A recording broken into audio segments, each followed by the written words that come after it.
Good morning, everybody. Is that working? Yeah, good morning. Thanks very much for being here, and thanks to those online as well. Great to have you here. So this session, Growing Without Borders, the title was inspired actually by a Food for Life get-togethers My Food Community project with a similar title.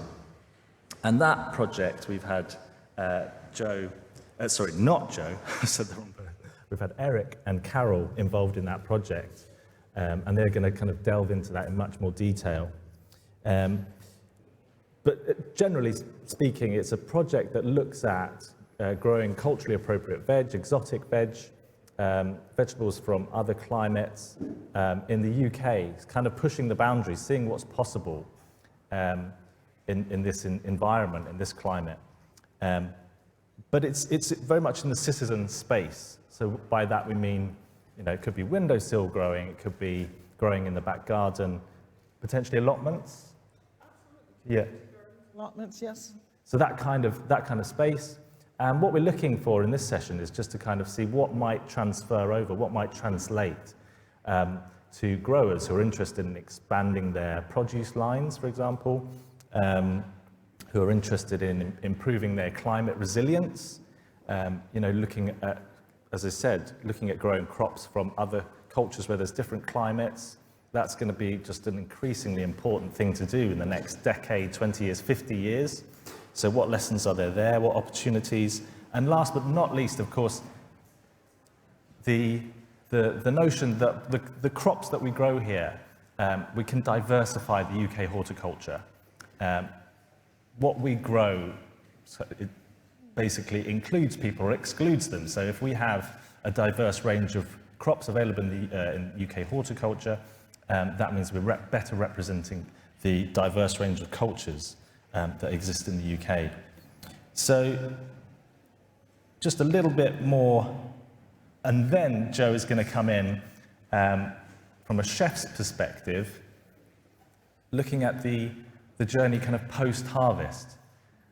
So how we prepare food, and namely with a bit of a focus on fermentation and culturing foods, which is a really important link actually in our discussions with cultural identity and what that can mean for you culturally. So it's a lot to unpack there. So delighted that Joe's here to join us, and I'm sorry that didn't make it into the programme, that extra additional layer, but delighted you're here. So just to introduce our speakers a little bit more, we've got Carol Adams. She's the manager of Cardiff Farmers Markets and Food Adventure Social Enterprise, which aims to help people from the global majority living in Wales to grow veg from their cultures. Also, she co-produces projects in sub-Saharan Africa, focusing on sustainable food systems. So thank you, Carol, for being here with us today. Eric Ngang, an environment, social and governance specialist, passionate about community outreach. His focus includes smallholder farm communities in Africa, how they develop and use their local indigenous knowledge, practice and technologies for climate adaptation, and as a source of disruptive innovation. So thank you, Eric, for being here.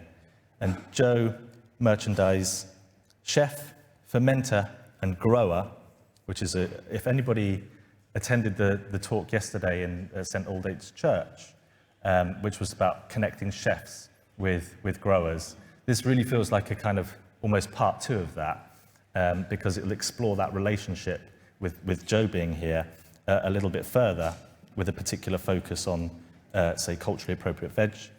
So she's the head of regenerative kitchen at Omved Gardens, and she works symbiotically with their rewilded urban gardens to create nutritious and healing food with an emphasis on fermentation. And indeed, there was a festival recently that she was heavily involved in, looking at culturing food and fermentation. That was their kind of primary focus, which looked really interesting. And she's been involved with various community and school projects, as well as the UN World Food Programme and Chef's Manifesto. So welcome, Joe. Joe's from London, Eric is based in Birmingham, and Carol in Wales, Cardiff. Yeah. North of Cardiff. In the valleys. So we're just fingers crossed for everybody travelling back afterwards. So just a little bit more. I mentioned Food for Life, and which is up there on the slide. So Food for Life, if you're not familiar with it, is a branch of Soil Association focusing on getting healthy and sustainable food into a variety of settings, such as schools, hospitals, nurseries, to name a few, through programs, award schemes, campaigns, policy advocacy work, networks and partnerships. And this Food for Life get-togethers, My Food Community, is kind of one of those really successful programs that they're running. It's a 4-year Soil Association-led initiative running 2019 to 2023, so it's just coming to a close. And as you can see, it's all about empowering leadership, connecting communities, and building capacity. So it's, one of its primary functions is to bring together a national cohort of food champions, as we say, building leadership qualities, expanding spheres of influence through personal development and peer-to-peer networking. And it's been really heartening to hear within this project about the peer-to-peer learning that has been going on. And it's that sort of knowledge that we're kind of looking to see, as I mentioned, how does that translate over? Can it translate over to growers who might be interested in that area? And we've got 130 of these good food champions across the UK. And Carol and Eric, I don't know if you've heard of that term before, but you're a good food champion in this initiative. So I'm going to hand over to Carol. Carol's going to go first to kind of give the broader picture. Eric with a little bit more focus on the community garden that he's involved with. And as I mentioned before, Joe is the kind of post-harvest journey beyond that. Great, so let's have Joe up first. Carol up first. Thank you.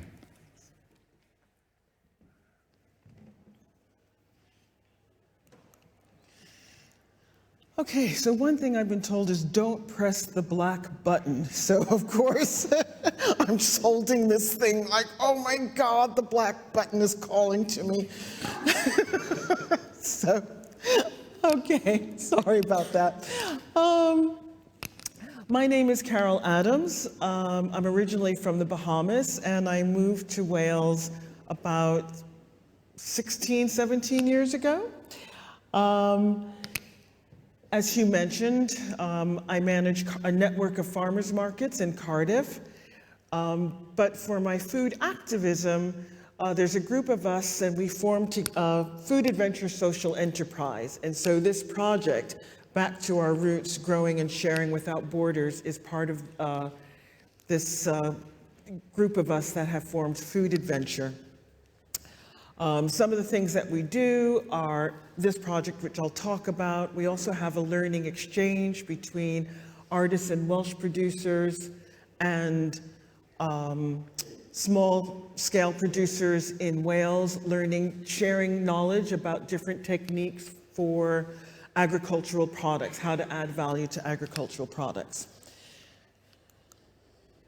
Okay. So back to our roots. So managing a network of farmers markets, one of the things that, I ask people that don't come to the farmers market, and especially people from the community, and I'll refer to people that are black and brown as the community throughout the talk, and they'll say to me, well, you don't have what we want. So if I can only do one shop, I'm going to go to that store that sells mustard greens and turnip greens and whatever. And if I have time, maybe I'll come to the farmer's market.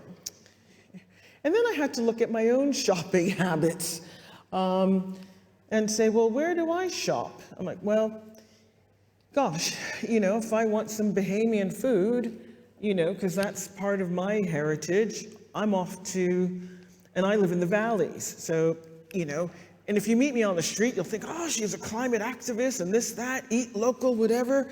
And I'm like, yeah, okay, yeah, go environment, as I'm driving into Cardiff because the stores are really hard to get to find myself some okra and collard greens. So, one of the things that we looked at in the project is, well, why? Why is it that we can't find these foods other than imported foods? And when we as the community are talking about climate change, we feel like, well, how can we engage more? What can we do? And one of the things that we can't really talk about is, oh yeah, to help be climate activists, to eat local, how many days a week do we do that? And of course there's the cost of living crisis. So for example, okra used to cost something like 3 pounds a kilo. It's now 8 pounds a kilo.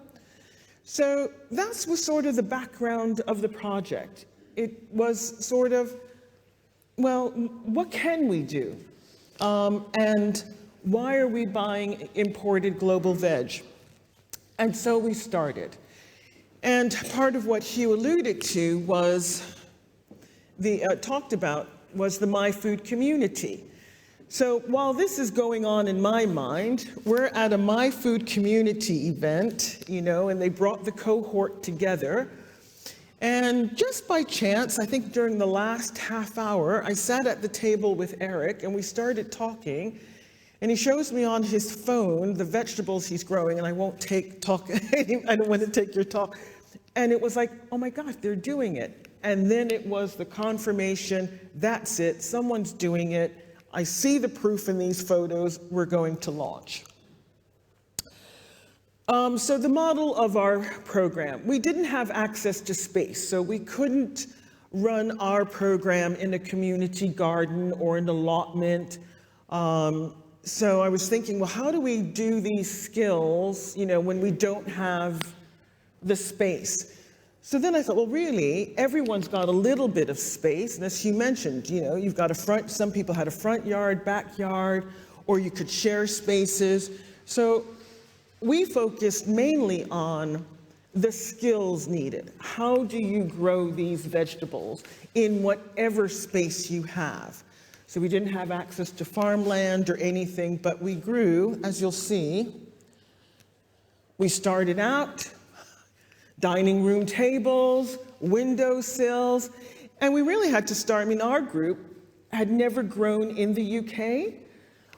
So a lot of people, like myself from the Bahamas, my way of growing was I'd eat a tomato and go, oh, that's a nice tomato. Go outside, squeeze some seeds into the soil, and I knew I'd have some nice tomatoes, So we really had to take it from the very beginning.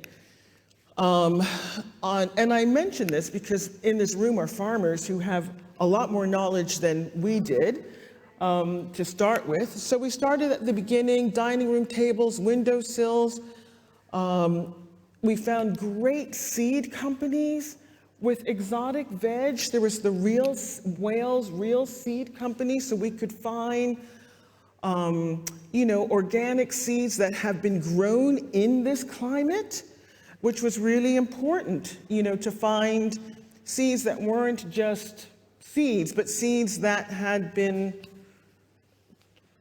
tested and true. And there's, of course, I'm sure there's Real Seeds Scotland and Wales, so that you can see one of the photos. And we grew wherever space that we had. You can see some collard greens, we have mustard greens. Of course, we were also interested in growing lettuces. And every month we had an in-person session or a Zoom session, basically letting people know, what should you be doing this month? How do you look after your soil? What are you doing to collect water?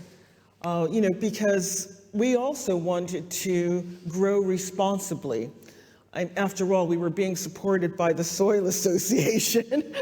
So, we can't say we were growing organically, but we really wanted to grow as environmentally friendly as we could determine we could do in terms of, and it was really interesting because a lot of people had knowledge of what they would do back home.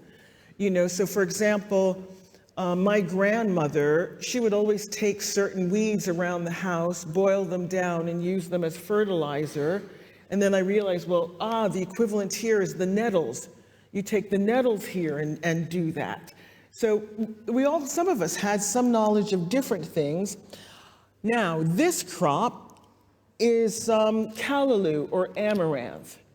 And for any farmer that's in this room, these seeds, so it was Garden Organic that was trialing amaranth as a crop for climate change. But you can find seeds anywhere. My husband got sick of eating callaloo. This grew. Does yours grow prolifically as well? It grew so prolifically. It's a Caribbean spinach. It's a nice, hearty, dark green. And really, the things that we were growing, so like the collard green that's what we call it, but in Tanzania, it's sukuma wiki. Different countries call it.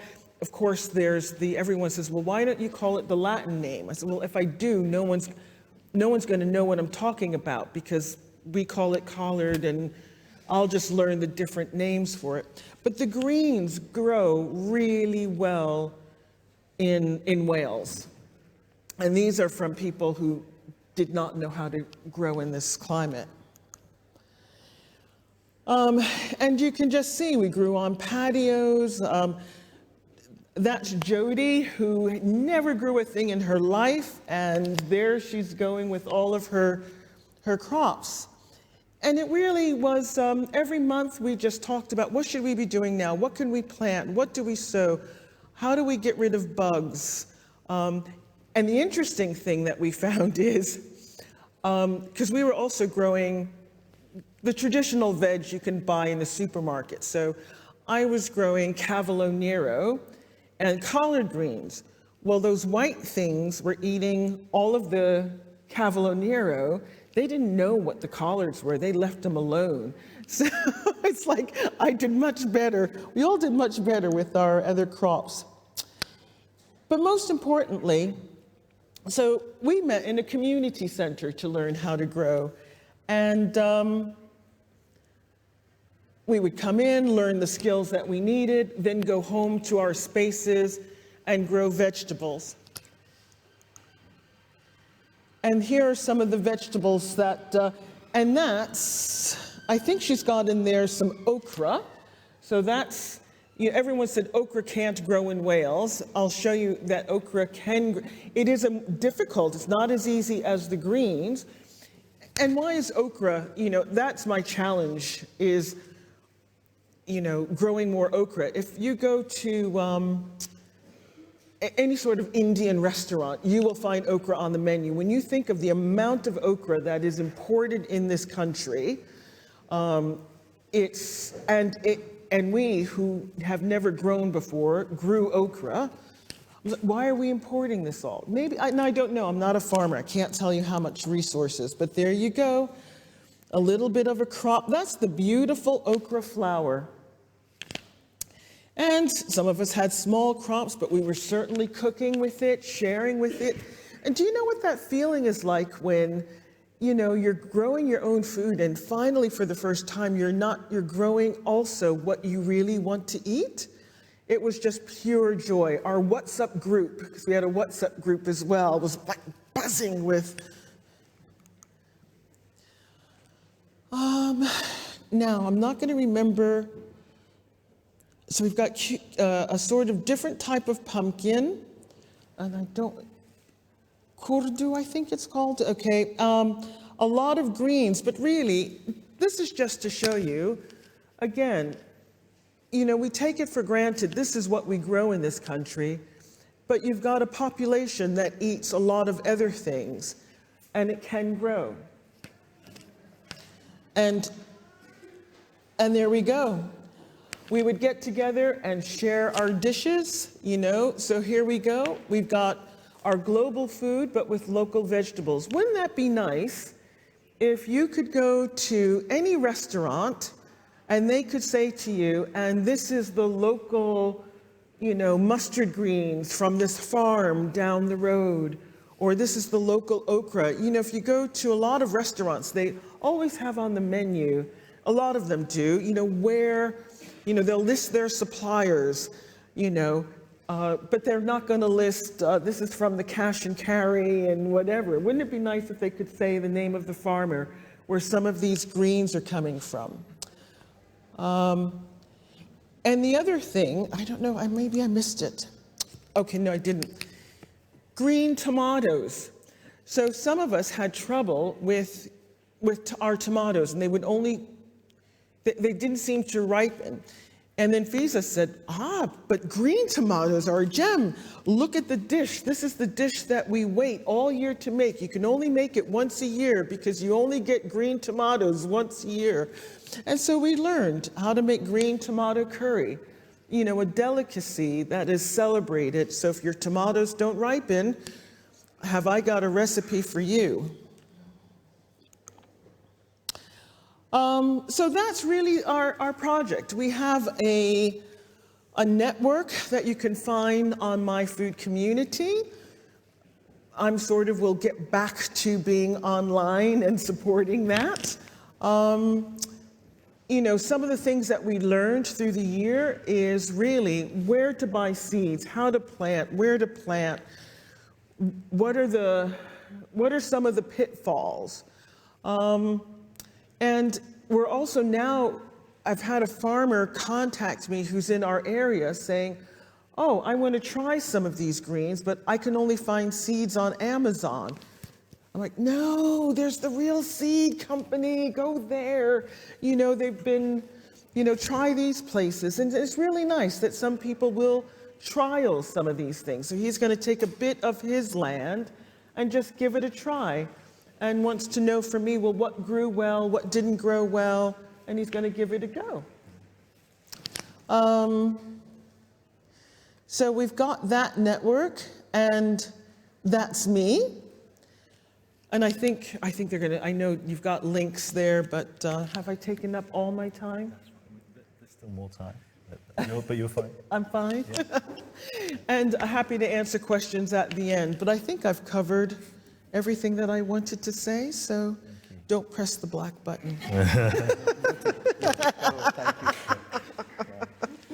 Just before we move on to Eric, you mentioned, so you're successfully growing this produce here, and I'm wondering, can you tell the difference in taste from growing it in Wales to something that you were familiar with from the past? Or? Oh, absolutely. And I think, it's when and it's the same for every veg, the difference between, when you grow your own vegetables.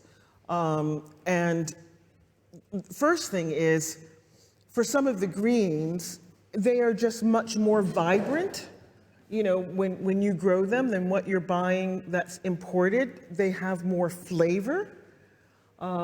Much more vibrant, a lot more taste. And also, and it depends, like for example, I would just say there's more flavor, more taste, especially with the greens. Some of the greens you can't even find in the UK, and the ones that you can, they're just a bit old. They're just not as fresh as when you pick them and cook them.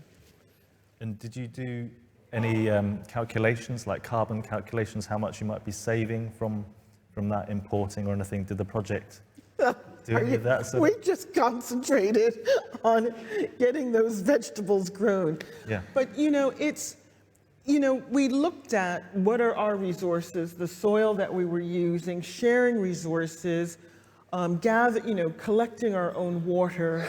So I'm sure the environmental impact has to be much less than flying in, because we were looking at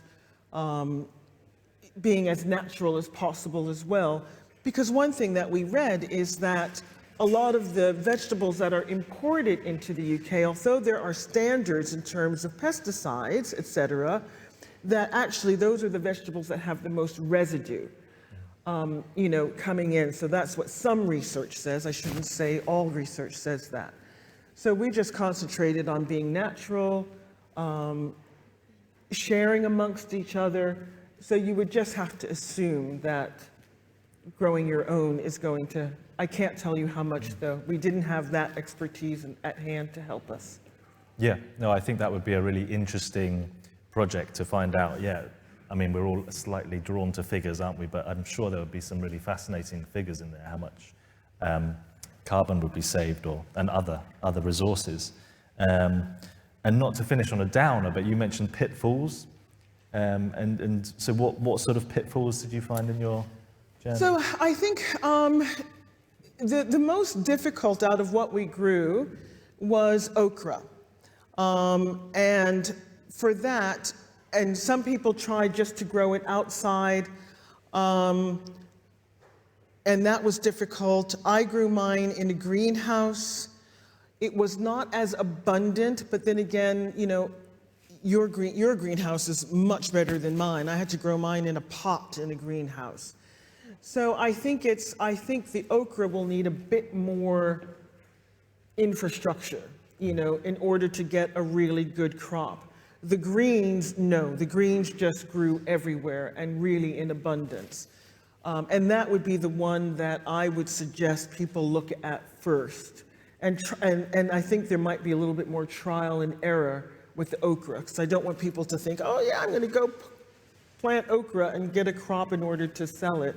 I think that one's going to take a bit more work, but the farmers will have the space to trial it, whereas we were pots and small greenhouses. Mm-hmm. Thank you very much, Carol. Let's move on to Eric, and there'll be time for further questions at the end from online or in the room. So, thank you, Carol. Can everyone hear me? Yes, I can testify that it makes a huge difference when you grow your own food and the feeling eating that food. Because I come from Cameroon and I grew up in a farming community. So a few pictures of me there, and it's an exciting experience seeing the connection between the people, the environment, and the food they grew, and the nature of their well-being and their health. And so Carol has talked a lot about the whole element of growing food, and it's just part of a whole system, which is made up of the people, how they relate to the environment. And so Carol and I did the same project, but I'm going to focus a lot more on the community element of it, the people element of it, because it's about the people getting together with their knowledge systems, working as a community, and food is just an offshoot of how the people look after themselves, the environment, and produce the quality food which they eat. So, again, I grew up in a farming community, closely knit, close to the environment, and we're able to produce large amounts of food. My mom and a couple of other women are there, and I've taken that knowledge out of the context. So I came to England 6 years ago to do studies, and I've been engaged with the Kushinga Community Garden, which started in May 2011.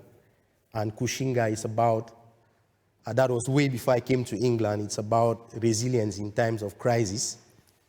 And Kushinga became more relevant just during COVID, when we needed space where people could get together and share their experiences. And how do we celebrate these diverse people who come from different parts of the world? How can they cross-fertilize experiences and ideas of growing with local residents? How can they enrich the food system of the context where they find themselves, specifically Birmingham? And there's an experience we keep sharing that when people move for different reasons, be it because of crisis, for education, one thing they easily carry along is their seeds. And in times of war, women have heat seeds in their hair to move along with in the ships and in the deserts. And so those seeds do enrich the food culture and the systems where these people find themselves. And that's the reason why we got together in Birmingham, to see how we could bring all this group of growers with their different experiences around the whole issue of food growing, the experiences of looking after the environment, how they could stay connected to each other around the whole issue of food growing. So I mentioned it's about the people and how they look after the planet, the environment, and then an offshoot of that is the quality of food that they produce. Hugh's talked about the whole issue of carbon, managing carbon. I'm going to share with you how we've brought all of this into that system and the kind of food we're growing from different parts of the world. So we are kind of an inclusive community, the Kushinga, where we've brought all these people together with local residents, you know, around a 1 hectare plot of land in Birmingham, close to that. It's different from Food Adventure, where it's on the window sills. This, we've got a space, and everybody comes along with their different ideas from different parts of the world. And we've gone through this whole process of asking ourselves, luckily this parcel of land was given to us by the Bonneville Trust, and we pay a rent of £1 yearly. Interesting, very cheap. And so we got together around this to do, you know, we're asking ourselves, what do we do with this piece of land? What about money? What about pets, crops, children? And I should mention, it's about breaking intergenerational, interracial, intercultural barriers which are very recurrent around us. And the whole idea behind this project was bringing these people to break those barriers, with food being the outcome of those engagements. So we have got all these people plan all of this, and you know what we wanted to do with the space, and we got together, mapping out the space, what we wanted to plan, everyone, you know, giving ideas on what specific seeds they had brought from different contexts. And you would be asking, how did we know these seeds were going to work? Again, it's a whole issue of try and error. If a single blade of grass can grow in every corner in the UK, then it is possible that food crops can actually thrive where some of those blades of grasses are growing. So it was about try and error, looking at those spaces where we brought these seeds from different parts of the world, and with the different parcels which we plotted out, we tried to grow these different species. So it was a try and error, and one of the, Carol talked about the picture I showed her, was we became used to spinach. You know, spinach was common, and we brought all these seeds from Cameroon, and for me it was huckleberry, which is a similar vegetable to spinach. And we tried growing this vegetable and got people test this vegetable, and they say, well, this is similar to spinach. And so we ask, you know, but this is vegetables, exotic vegetables, which people had in the past said, well, this can do well in the British weather. And so one of the thing for us was getting this community of people, try growing these vegetables, learning as they went along, nurturing these vegetables, looking at the window of opportunities in the British weather where these particular crops could do well. You know, nursing them in the greenhouse, taking them out to the open and seeing how these plants behave, and documenting these experiences as we went along. And so I talked about huckleberry. It's called Jamanjama in Cameroon. It's the most renowned delicacy and require regular watering. And so we looked at the window of opportunity, the summer weather in the UK, and we tried growing this vegetable. And believe me, when we shared the pictures back to Cameroon and to the Cameroonians that were in the UK, and they were all surprised to see that we were growing this vegetable in the UK weather, similar to other species of exotic crops that had come from other parts of the world, India, Zimbabwe, Nigeria, Barbados. And so we had all this collection, and we documented these experiences, and we actually showed that it's possible to get these diverse people coming from all over the world with their rich experiences of growing different food crops, that these experiences could actually enrich the food system of the context, especially Birmingham, where we come from. And with those experiences, the Birmingham Council was so very interested in what we were doing. And so they said, well, you are food champions for Birmingham and food legends, that's what I was called, and could you come speak to the Birmingham City Council during their 2022-2030 food strategy launch?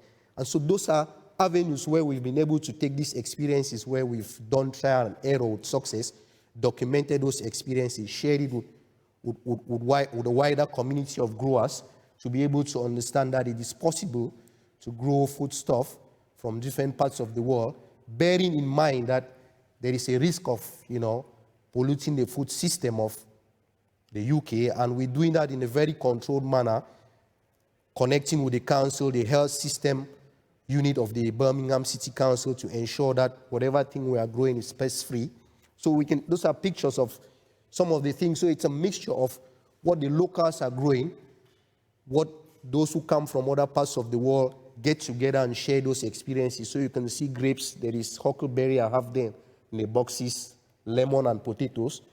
And again, when we try to ask ourselves what's the quality of what we are growing compared to what we have in the shelves we get from the supermarkets, and compared to the taste we get with the food that we had in Cameroon or in Africa. I constantly refer to Cameroon because I brought the experience from Cameroon or from other parts of the world, not only Cameroon. And of course, there were testimonies that the quality, the taste in the mouth, just the feeling that people were engaged in growing this food made a huge difference.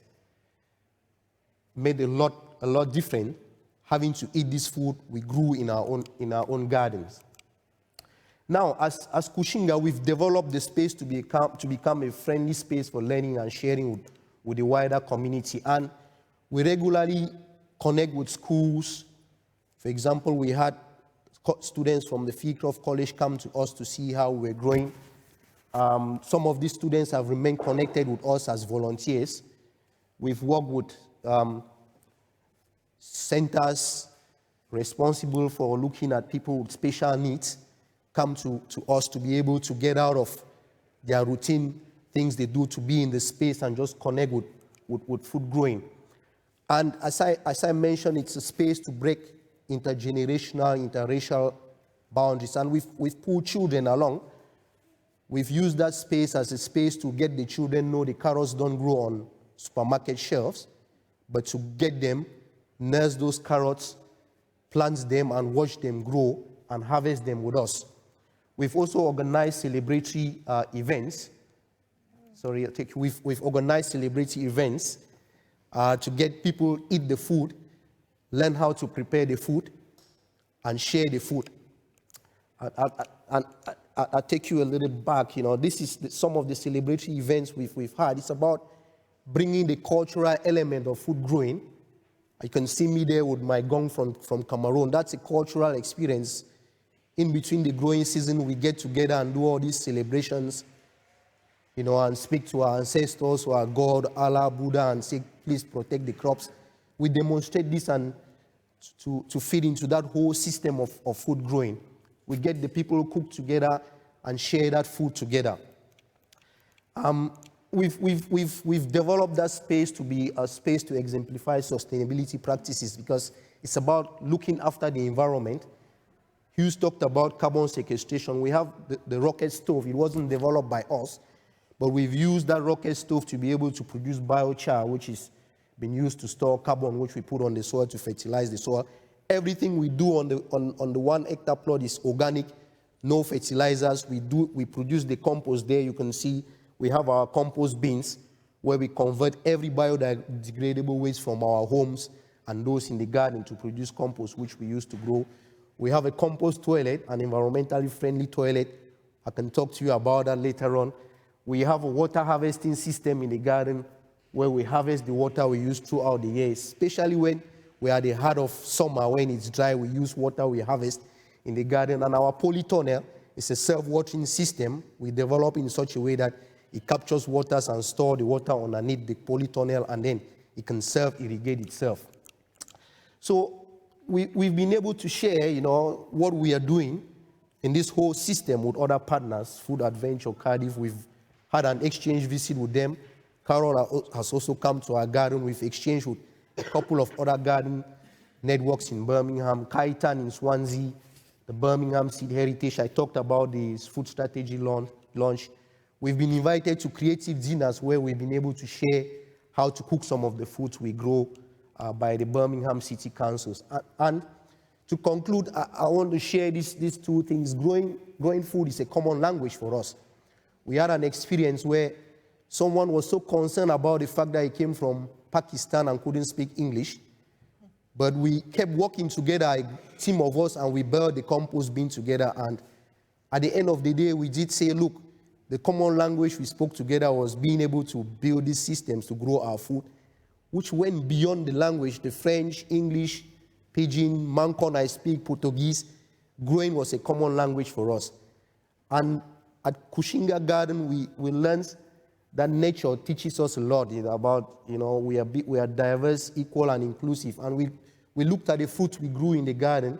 They were of different colors, different tastes. And we said, if you concentrate to eat just the grapes we grew in the garden, you wouldn't have all the vitamins.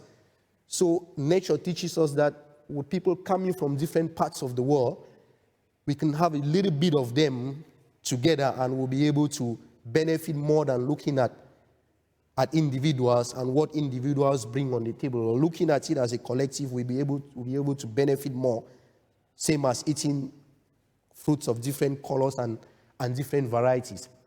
So thank you very much. I mean, I've talked about the challenges in a very subtle way. It's about finding that window of opportunity. It's a very short window of opportunity which can be used to the maximum to grow a lot of food in the UK. The short, before summer and after summer, I know just 2 seasons in Cameroon, the dry and the wet season. That's all I know, and it's very hard for me to understand spring, summer, autumn. I don't even know which one comes first. Sometimes the whole mix, even being 5 years in the UK or 6 years. So there is a window of opportunity where a lot can be grown to enrich that whole system of people getting together, looking after the environment and producing this high quality food that helps in the health and well-being of people getting together. That's some links about Kushinga Garden and about myself, and we could share that. And if you have any questions, I would be happy to answer them. Thanks a lot for listening.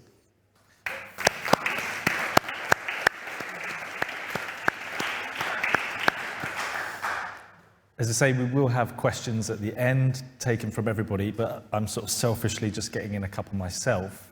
So Eric, thank you very much for your talk. And when we spoke online, I was keen for you to explore this systems approach that you have at that community gardens, and it just came out in abundance in that presentation.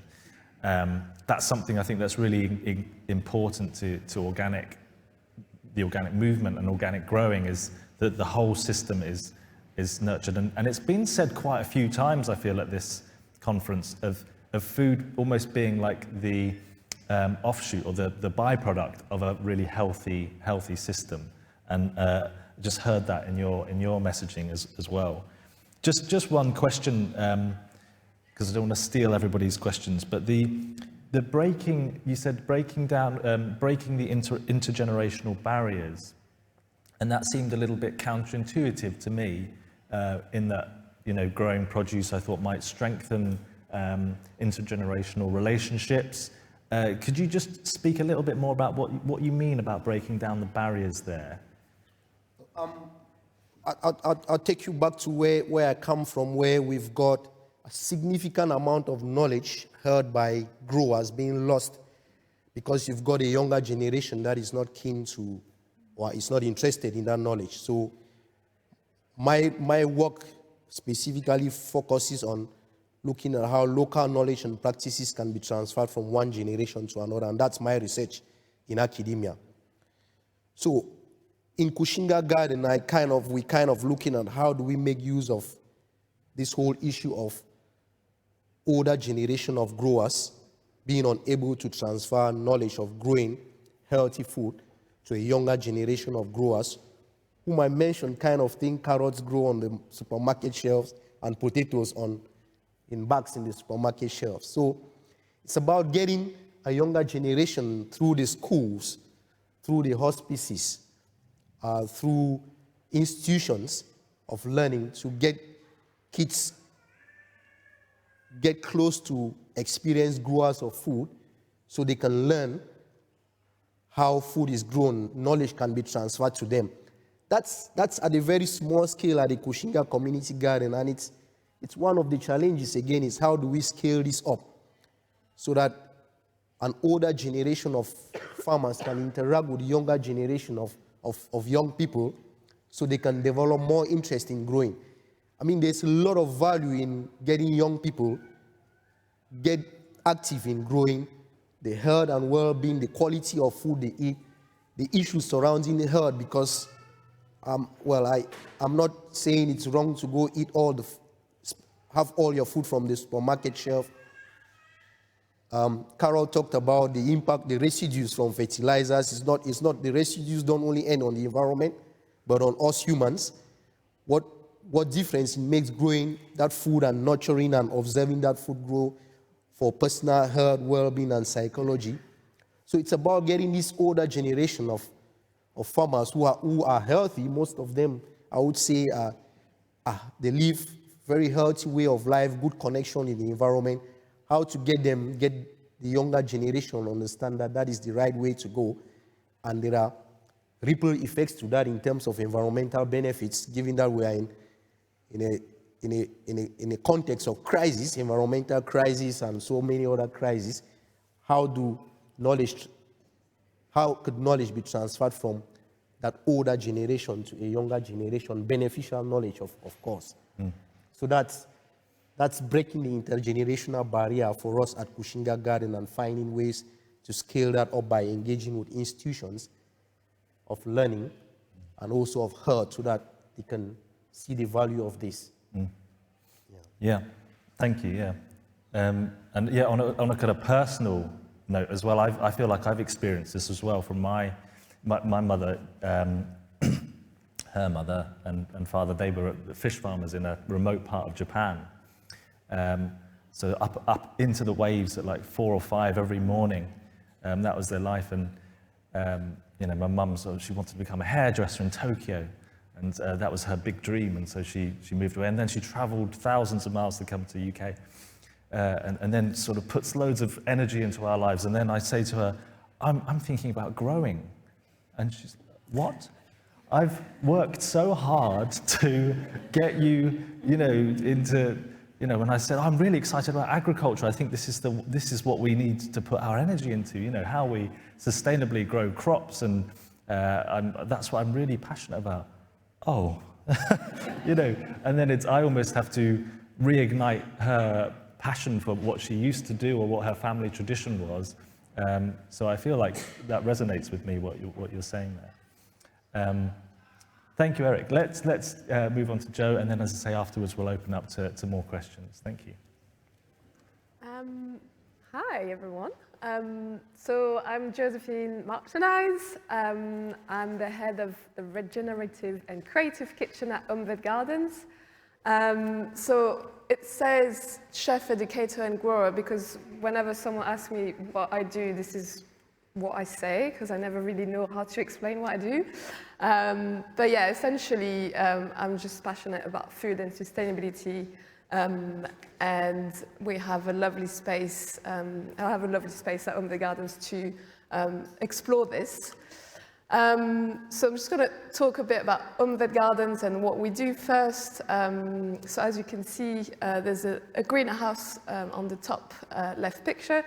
So this used to be a garden center, and the space has been bought by a charitable foundation about 15 years ago, and they've been regenerating the space because it used to be completely tarmacked and concrete all around that greenhouse.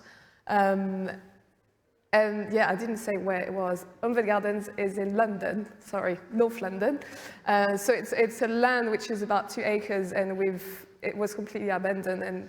And over the last 10, 15 years, we've rewilded the space and created a kitchen garden, a wildlife corridor, a big composting area, and we also focus on food in the kitchen. And then we have this is also an educational and event space where we gather different people from different organizations, communities to talk about food, ecology, creativity, and art.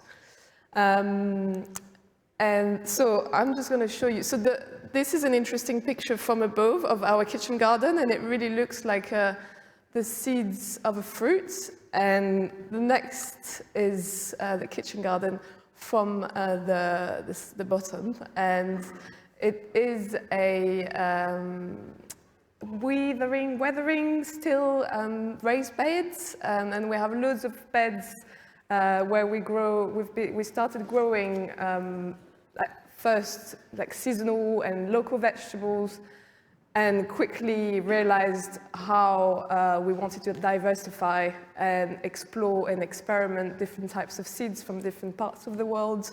And this is a very important principle that we have at Omvet Gardens, to focus on the community and the diversification of the plants we have.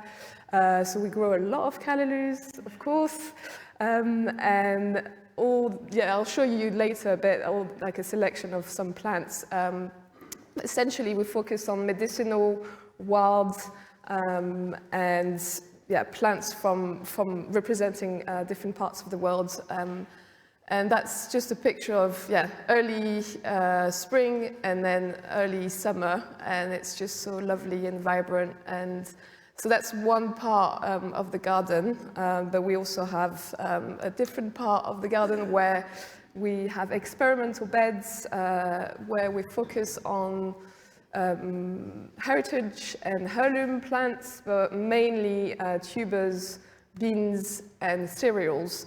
So we grow on a kind of a small scale permaculture way, and these plants, specifically cereals and beans and tubers, you need quite a lot of space for cereals and beans, so it's all there to essentially experiment and see which beans that we've collected, that we save seeds from, that we receive from seed savers, how they're doing in an urban environment in London.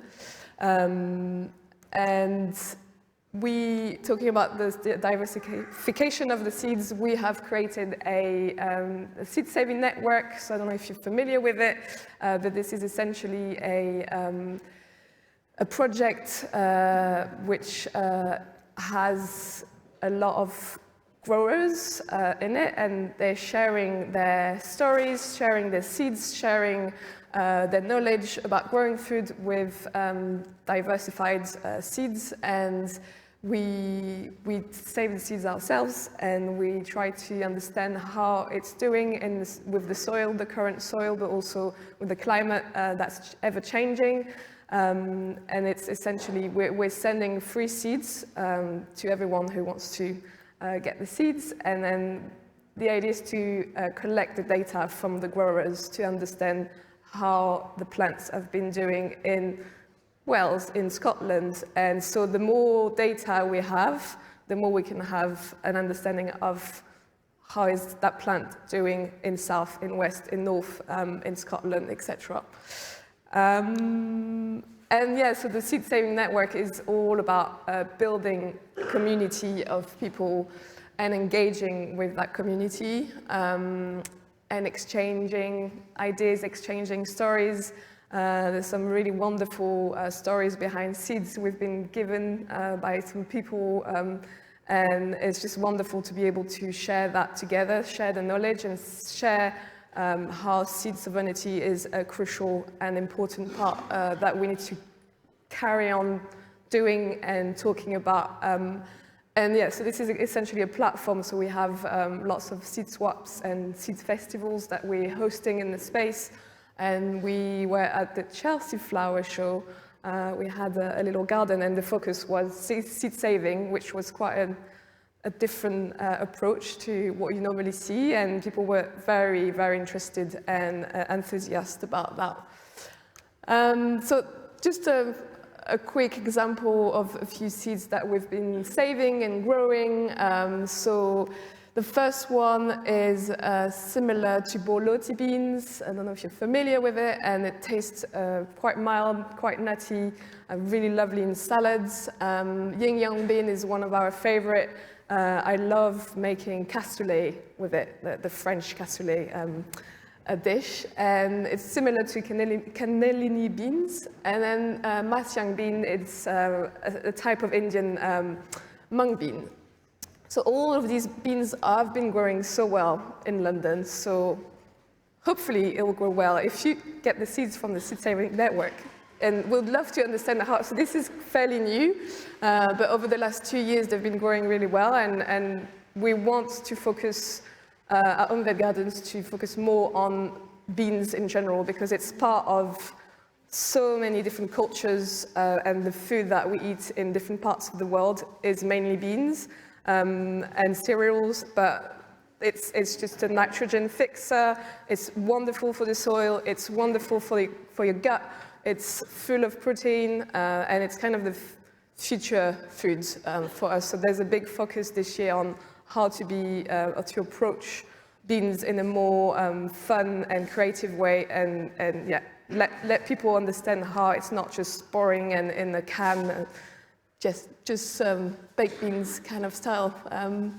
Then we have, this is like some weird looking vegetables, but few of my favorite that we've grown and they were successful. So akocha is from the Andes, and it grows really well in cold climates. It can grow up to 10 foot tall, better in a greenhouse.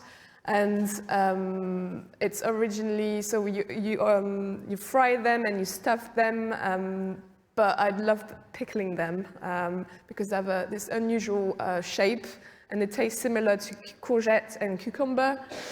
Then oca, again from the Andes, a beautiful, this is a pink variety, but you can eat the flowers, the stems, the leaves, and obviously the tuber, which is very mildly lemony.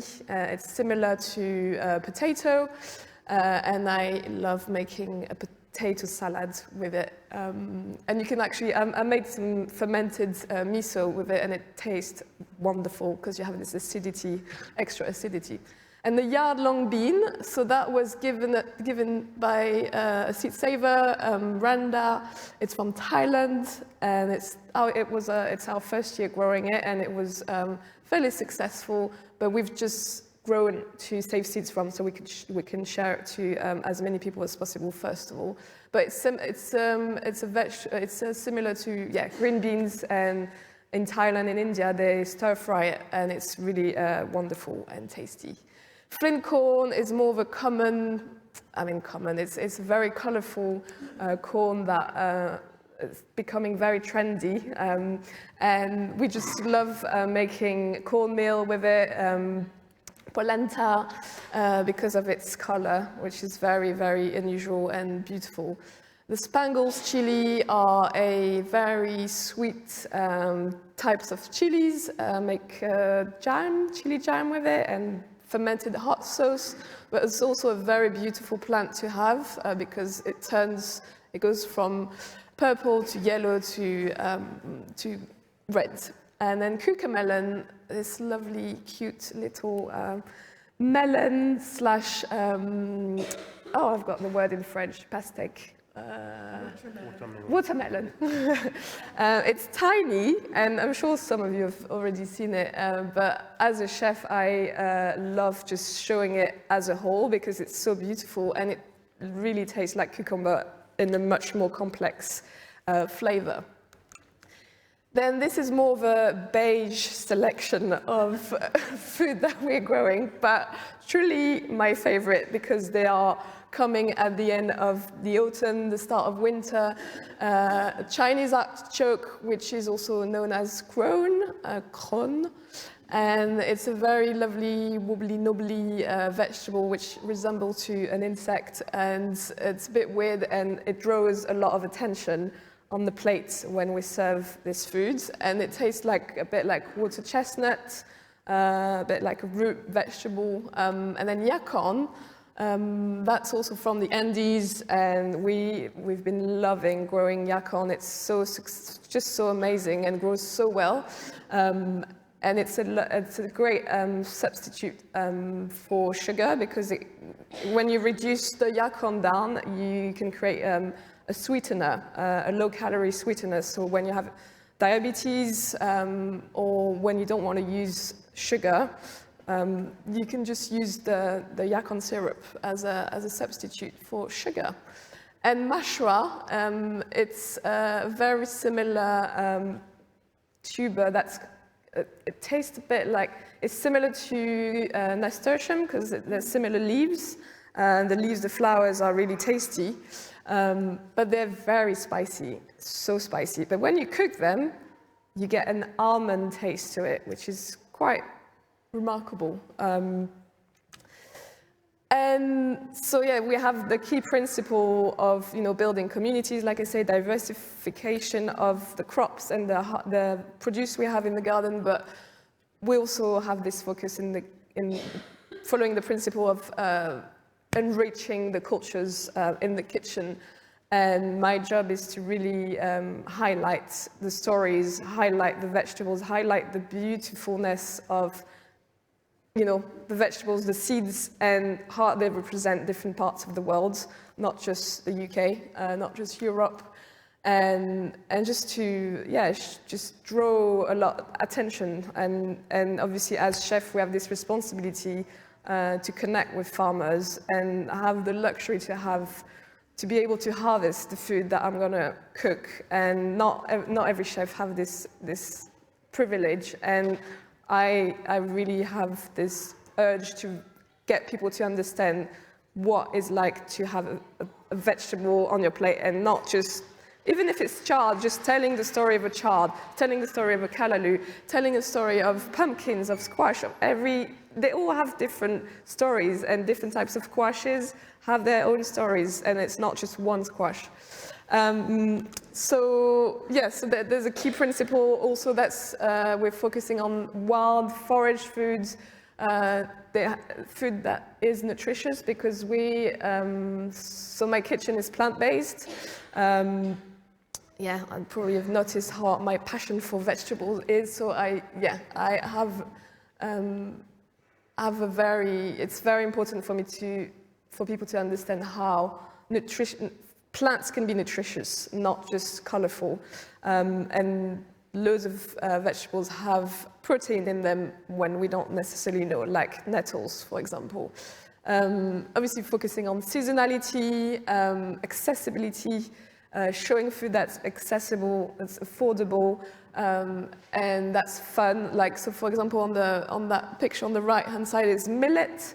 So millet is a very interesting cereal that we're just only scratching the surface of, and last year was the year of millet, and we had a lot of events around millet and how it's similar to quinoa but more nutty and has a lot of flavor into it, and it's full of fibers, it's nutritious, and it's grown in a lot of parts of the world, and it's also very good for the soil because it grows really well on poor soil. So amazing for the climate that is changing. And then focusing on holistic food in the kitchen, so as healthy as possible, but also leaving some food for the birds, for the animals, for the ecosystem, because we're not picking everything, we're not harvesting everything from the garden. We're leaving some for the garden, the other living things in the garden, and our focus in the kitchen is focusing on the humans, but non-human kin, and that connection, how the connection is important as well, and how you can showcase that on the plate. So, and then low waste, very, very important to not waste anything, obviously, and that's something I work really, really hard, and it's very difficult as a chef, because like we say, I think it's a third of the food that in the kitchens are wasted, or 2/3 of the food, which is insane, and it's a very long and tedious job to do as a chef, and that's why most chefs don't even think about doing it. So and then the food that's low impact. So on the left-hand side you can see the cucamelon, and it was like a millet salad with just like harvested vegetables, fresh vegetables from the garden, with a fermented miso sauce. And then this is the type of canapes we serve for events, and they're very simple. but so colorful, and simplicity is also a very important thing for me, so people understand that you don't need to have elaborative equipment. And we don't use lots of elaborative equipment in the kitchen. I want the chef to really use simple tools like pestle and mortar, just a chopping board, and that's it. You know, sometimes we use the blender, but just really come back to our traditional ways of cooking food with our hands and with simple tools. And yeah, the other part of the kitchen, the principle is to focus on creativity and being intuitive with foods, and experiment and bring heritage chefs from different. Okay, 5 minutes. Yeah, so we have made this kind of leek sushi, and that was an idea from our chef from Asia. And then we had this like package, little charred package, which was hanging with callaloo, green tomatoes, and it's just like just to have fun with the food as well, which is very important.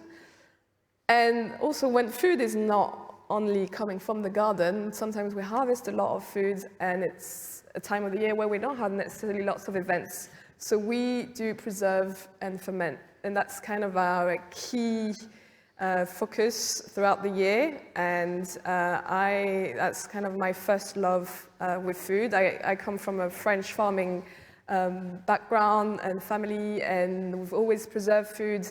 And I think most of us have that in our DNAs, in our stories, in the stories of food, of how we preserve food.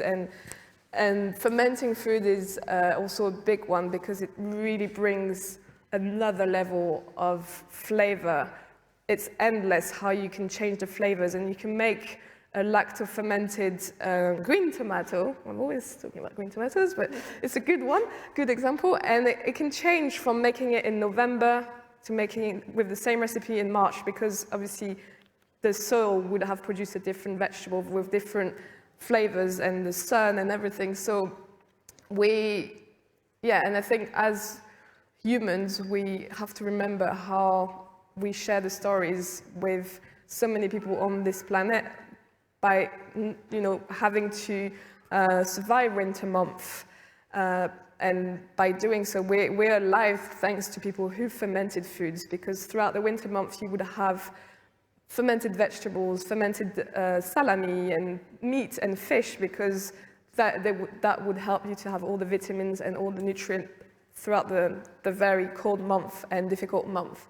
And we don't really know, but a third of the food that is consumed is fermented, like brine, capers, olives, ketchup.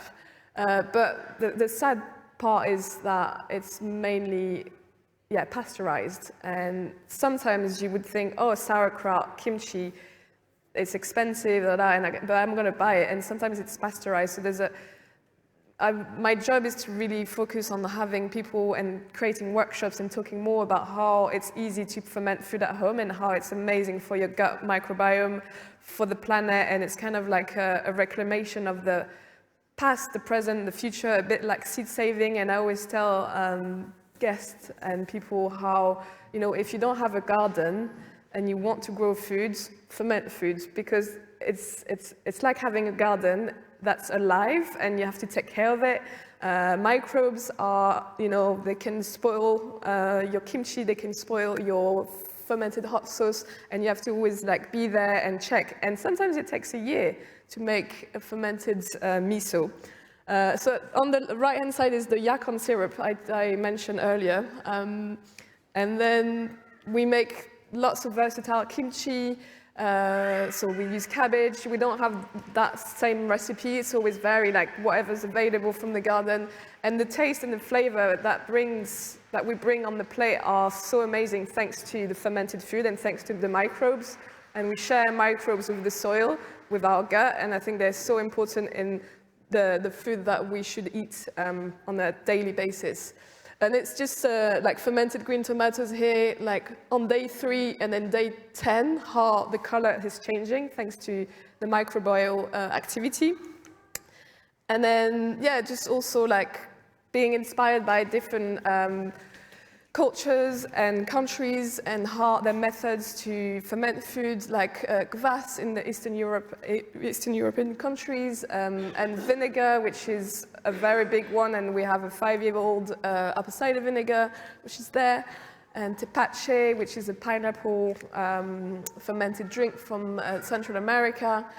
And yeah, it's just like, the idea is to really, as a chef, to not just make simple foods and just serve food, but explore. And my aim is to really get fermentation on the plate because it brings so many flavors, it's so good for you, and it intrigues people, and it brings interest, and it brings connectivity, because we all connect together with the food that we've all fermented at some stage, and our ancestor fermented as well. So yeah, that's me, and some link to all the important. Yeah, oh yeah, we have a magazine as well. We collaborate with Where the Least For magazine. I don't know if you've heard of it, but it's a really beautiful magazine about stories from different parts of the world, and yeah, about connection between human and non-human kin. Yeah, thank you. Thank you, Jo. That's great. Thank you very much, Jo, for that inspiring talk. All of our speakers today, but that was really, I just loved the look of those beans and how they're almost like artwork in their own right, the variety but similarity across that little, those bowls and the range of fermented products that are available to us if we explore that. There's just a wonderful array of opportunities there. And I also love that seed kind of saving Chelsea garden that you put there. That sounds, I would have loved to have seen that. So let's open this out to people here online and otherwise. Maybe start with the room. If there's any questions, just wait for the mic to get to you. Yeah, this lady over.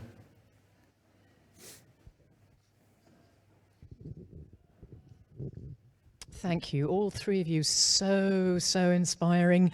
A million things to say, but basically, what would you advise in the way of perennial veg and your experiences with perennial veg? And one experience that we've had in Fulham on an allotment is quote unquote Caribbean cabbage, which is not probably Caribbean at all, but is grown by somebody from the Caribbean. And it's a huge bush, and it is perennial, produces so easily. It doesn't need any looking after, but it grows very, very quickly. So I just wondered, all three of you, what you would recommend, because it's a really important area. No, your garden.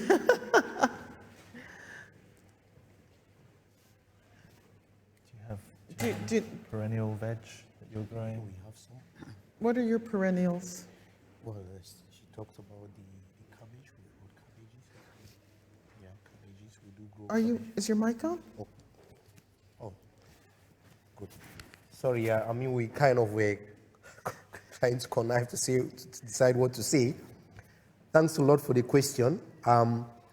For us, I did talk about that window of opportunity, which is, for us, is huge, to make use of, to grow the perennials. We've got cabbages, and we've got even the huckleberry from Cameroon I talked about, which I was quite amazed by how much we could grow within that short space of time compared to what I grew in Cameroon. So it's making use of that short window of opportunity. And of course, we've got the challenge of having grown this so much. How do we preserve it so that it's consumed all season? And I was kind of really nodding a lot with what Josephine was saying about how do you, within this short window of opportunity, grow this so much? How can you preserve that? And it's the same question we've been asking, whether could we find a way of drying that, desiccating that, drying it up without losing the content, the nutritive value of that. So for us, there's a wide variety of perennials, which we grow in our garden, and using that window of opportunity and documenting that experience as we go. Believe me, over 60% of things we've tried have failed. For example, I brought maize from Kenya and planted, and none of that grew. But when I got sweet corn and I grew sweet corn, it did very well in the garden. It tastes really nice. So it's about try and error of the perennials. Some would do very well and some wouldn't. So that's our experience of perennials.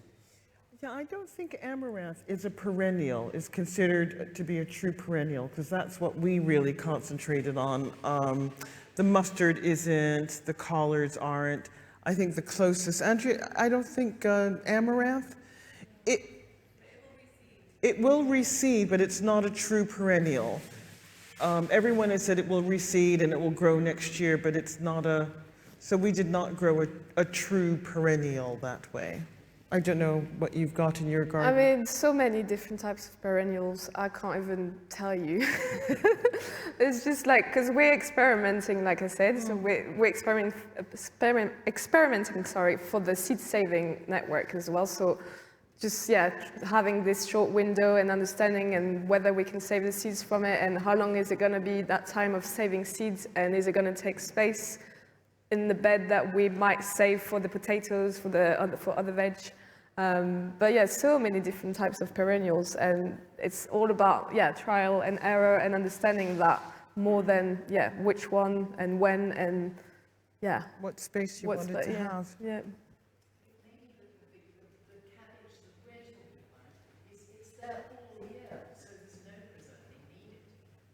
No, yeah.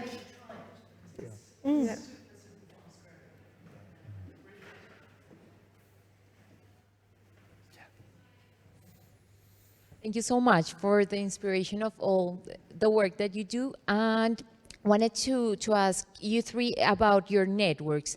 How has it been working? Like, it's easy for people to receive that call, or it's even like you've got more people than you started like thinking about, and it is about farmers or just people who eat.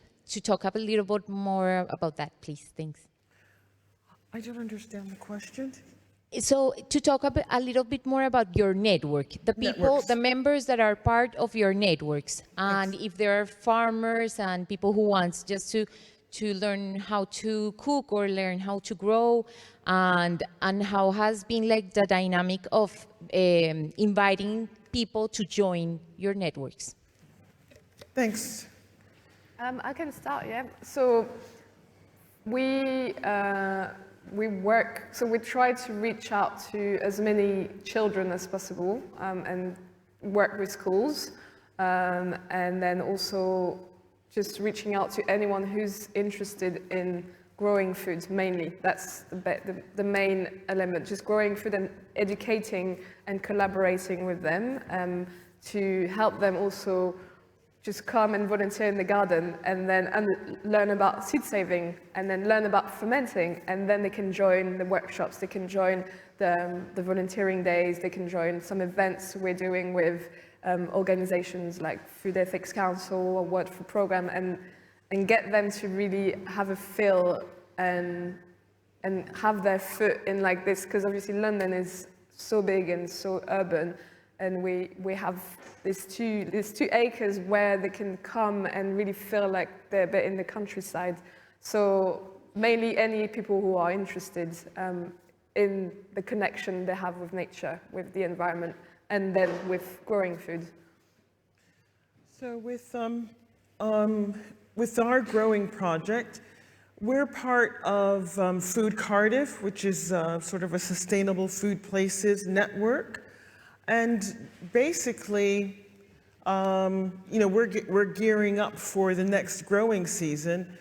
We tend to reach out a lot to the global majority as well, and anyone who is interested in growing those foods. So in 2023, we had sort of a formal program that you saw. This year it might be, because now we've got a group of people who have sort of the knowledge of growing, and we'll just get together, we're connected through WhatsApp, anyone who contacts us and wants to learn from us, there's lots of ways to connect.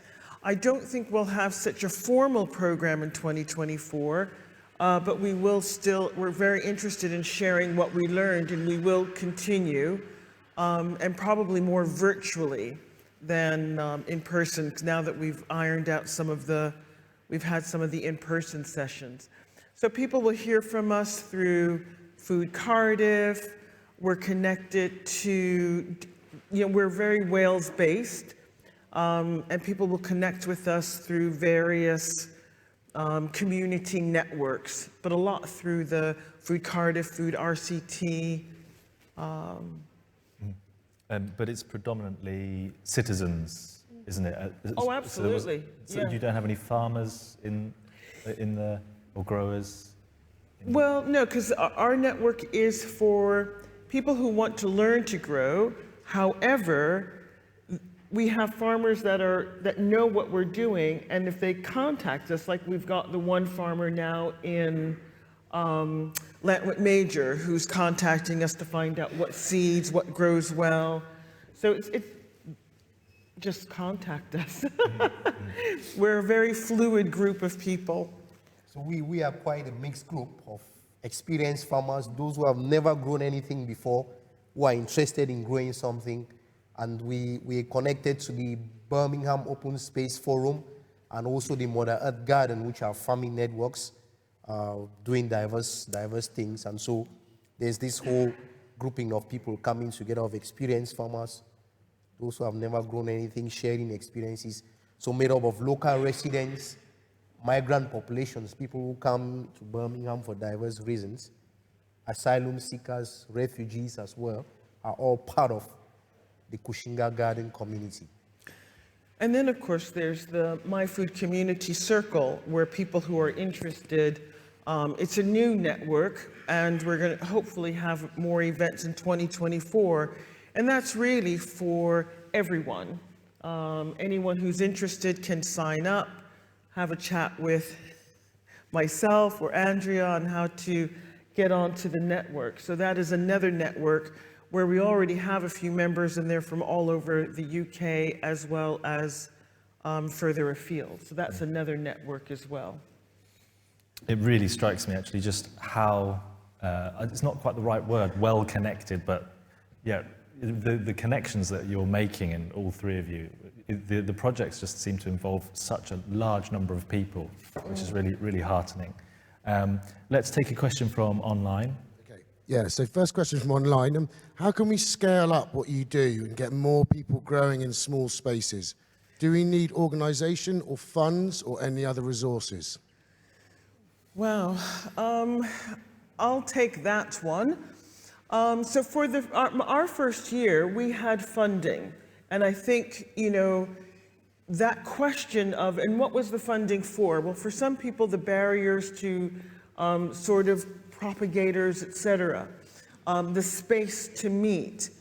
But now that you're going, one of the things that we did in our last session is we talked about what are we going to do as a group if we don't have funding, now that we formulated ourselves.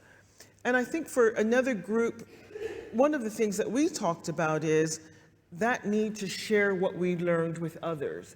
And because we were fortunate enough to have support and funding, our group kind of feels like it's our responsibility, if someone comes and asks us a question, is to find ways to support, and in our journey, we have found people who are willing to share knowledge and experience for free. It's really finding the people.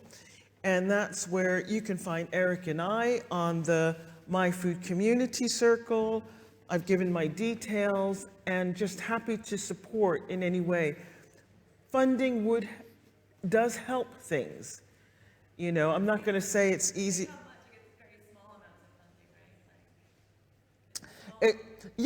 For us, it is a small amount. It was a small amount of funding. It doesn't, you cut your cloth to what you have in your bank account. If you've got a lot, you can do a Mahusif project. If you have a little, you say, okay, well, what can I do with that? So the financial, so yeah. But the most important thing is the willingness to share what you know. And that, I think, you know, for us and anyone in our group, if anyone contacts me, our group would be happy to share what they've learned. Because that's, you know, that's what people ask. Where do I get seeds? What can grow here? What do I do? What's the basic equipment that I need? And then you get to more complex questions if you want to scale up, and that goes to land. You know, because with our, you know, Eric is lucky he has a piece of land. Some people have access, but I think for anyone it's, well, what's your starting point? And then you can go from there. Thank you, Carol. We're pretty much at the end, so is there time for another online question and one from the room, maybe? Yeah, if I just do one more online one. Yeah, so we got this question, I think, for Eric. You said that the challenge is to get younger generations interested in growing.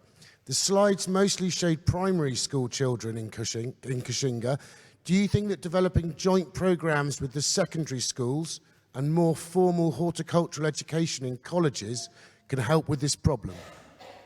Yes, the answer is yes. And what we're planning to do this year is to do more outreach to those schools. And we've put in a proposal for the Commonwealth Legacy Fund to be able to build these connections with secondary schools. And we had the first experience, which we are building on, the experience with the Fieldcroft College of Adult Education, where it's not kids, but younger people, 16, 14 upwards.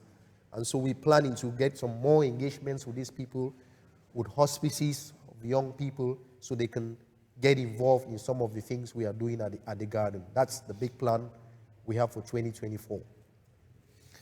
Great. Maybe just one quick question. Hopefully, have you got the mic? It looks like you've got the mic.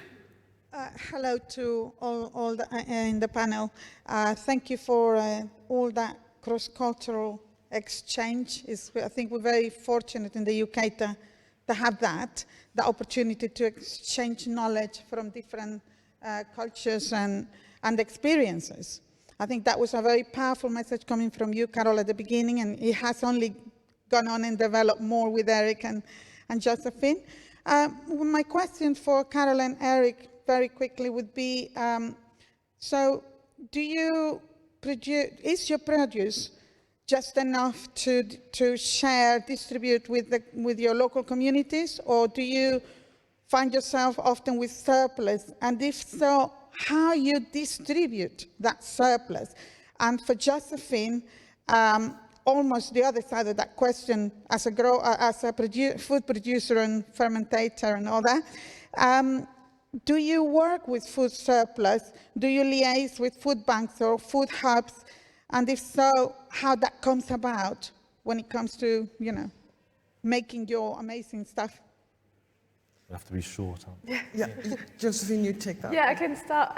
So, it's, like I said, managing our food waste is already quite a big job, and our surplus takes a lot of time, and we don't have enough people to, you know, cover everything. So, but the aim is to work more with food banks.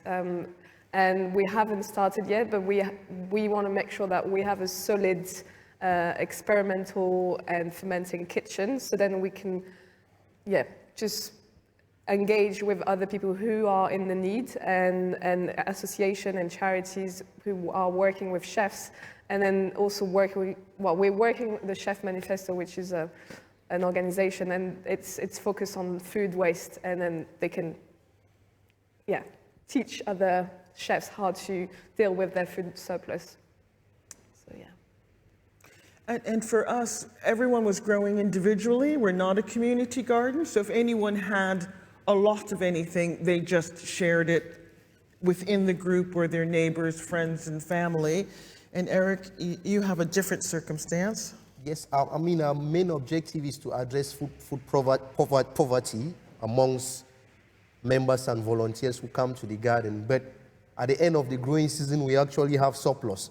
So either we're storing some seeds, but I had a quick chat with Josephine and said, one thing I wanted to get out of this conference was how do we have value addition in terms of not when we have the surplus, how do we connect with chefs and restaurants so that we can sell some of this produce and then use the revenue or the income to support the garden in different ways. We need to pay maybe electricity to print flyers for an open day. We need to get those resources from the extra sale of produce from the garden. So that's where we are evolving to. It's a progressive process for us. Yeah.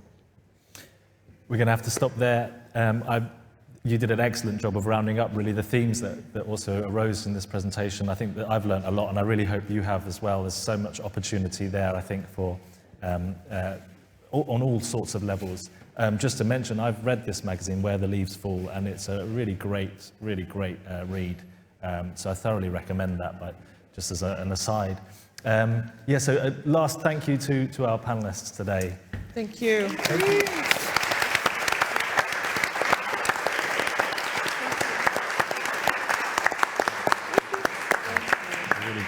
Really great.